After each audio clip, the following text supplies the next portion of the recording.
Hello everyone. তো চলো, আজকে ছিল আমাদের ফিস্ট, আর ফিস্টে ছিল আইটেম ছিল রাইস আর চিকেন, আর বন্ধুরা সব আমার হাতে খেতে চেয়েছে, তাই জন্য ভাবলাম চলো তোমাদের সাথেও রেসিপিগুলো শেয়ার করাই যায়। প্রথমে আজকে চিকেনটাই শেয়ার করব।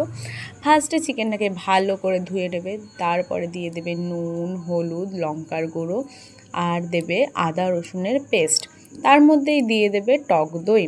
সব কিছু দেওয়া হয়ে গেলে চিকেনটাকে ভালো করে মেখে নেবে, যেন আর্ধেক রান্না এখানেই হয়ে যায়। তো যাই হোক, ভালো করে মেখে নেওয়ার পরে ওটাকে ম্যারিনেট হতে রেখে দেবে কিছুক্ষণের জন্য।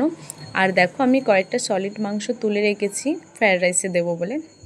যাই হোক, এদিকে চলো রান্না বসানো যাক। গ্যাস তো জ্বালিয়ে নিয়েছি, তারপরে কড়াই বসিয়ে দিলাম। কড়াইটা একটু গরম হতে দেবে, গরম হওয়ার পরে কড়াইতে তেল দিয়ে দেবে। তেল ভালো মতো গরম হয়ে গেলে আলু দেবে।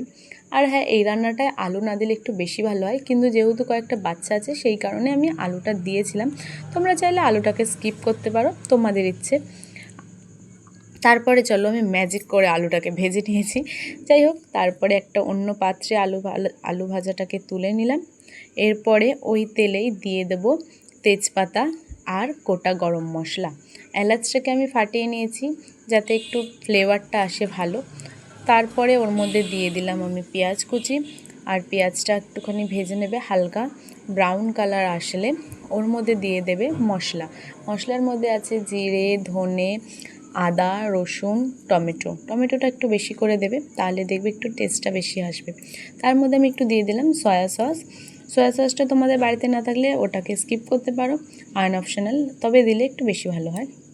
যাই হোক, মশলাটা ভালো করে কষিয়ে নেবে। এরকম তেল ছাড়লে তার মধ্যে দিয়ে দেবে ম্যারিনেট করা চিকেনটা দেখে মনে হচ্ছে না এখনই অর্ধেক রান্না হয়ে গেছে। যাই হোক, ভালো করে মিক্স করে নেবে, নাড়তে চাড়তে কিছুক্ষণের জন্য ঢাকা দিয়েও রাখতে পারো। তারপর এরকম কষা কষা হয়ে গেলে আহা হা, কি সুন্দর গন্ধ ছাড়ছিল গাইস, কি আর বলবো তোমাকে।